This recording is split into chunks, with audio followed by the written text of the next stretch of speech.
मेरा नाम विजय। दीनानाथ जॉन। तुम लोग मुझे ढूंढ रहे हो और मैं तुम्हारा यहाँ इंतजार कर रहा हूँ।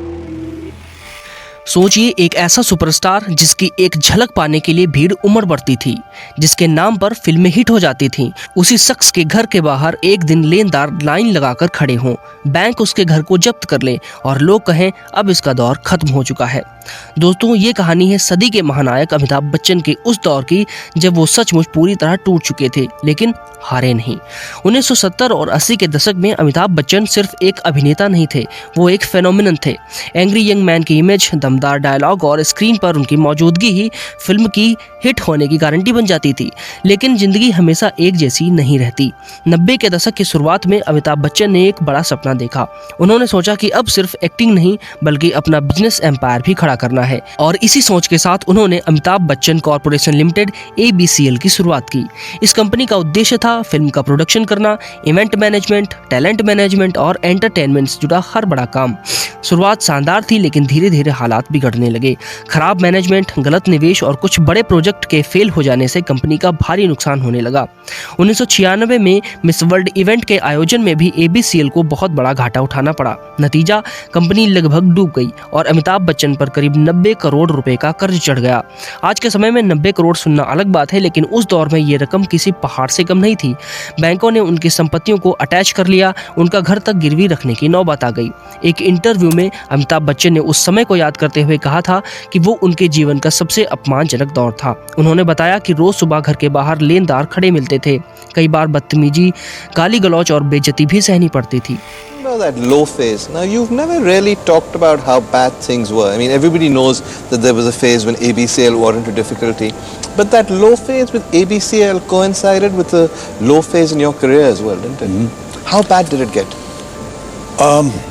I think it's perhaps common knowledge now the extent of the debts that we had. What was the amount? Close to 90 crores. 90 crores. Okay. And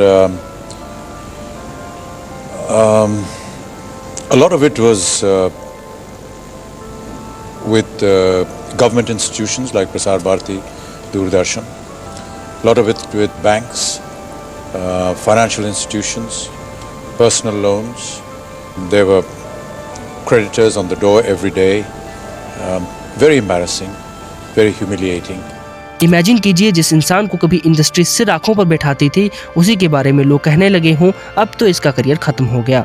फिल्में मिलना बंद हो चुकी थीं, उम्र को लेकर तंज कसे जा रहे थे और लुक्स पर मजाक उड़ाया जा रहा था। उन पर करीब 50 से ज्यादा कानूनी केस चल रहे थे। एक तरफ कोर्ट के चक्कर, दूसरी तरफ खाली बैंक बैलेंस। ये सिर्फ आर्थिक संकट नहीं था, ये मानसिक और सामाजिक संघर्ष भी था।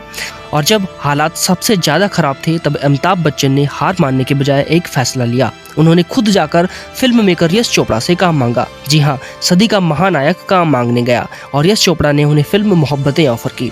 इस फिल्म में उन्होंने एक सख्त परंपरावादी प्रिंसिपल का किरदार निभाया और दर्शकों ने उन्हें एक नए अंदाज में स्वीकार भी किया। लेकिन असली चमत्कार अभी बाकी था।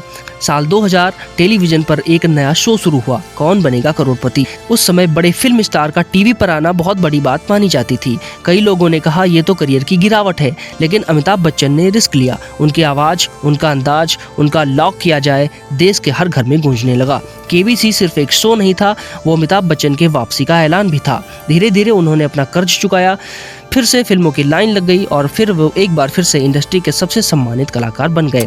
82 साल की उम्र में भी वो लगातार काम कर रहे हैं। फिल्में, एड्स, टीवी शो, हर जगह उनकी मौजूदगी है। लेकिन उनकी असली ताकत क्या है? ना तो स्टारडम, ना तो पैसा, बल्कि मुश्किल वक्त में भी खड़े रहने का हौसला।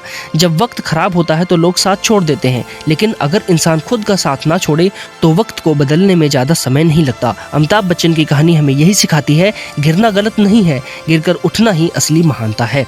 अगर आपको बॉलीवुड की ऐसी ही अनहियर्ड, रियल और इंस्पायरिंग कहानियां पसंद हैं तो हमारे चैनल ट्रेंडिंग्स टीवी ऑफिशियल को अभी सब्सक्राइब कीजिए और कमेंट में जरूर बताइए कि आपको लगता है कि अगर अमिताभ बच्चन उस दौर में हार मान लेते तो आज वो सदी के महानायक कहलाते। आपकी राय जानना हमारे लिए बेहद इंपॉर्टेंट है। फिर मुलाकात होगी किसी अगले वीडियो में, तब तक के लिए जय हिंद, वंदे मातरम।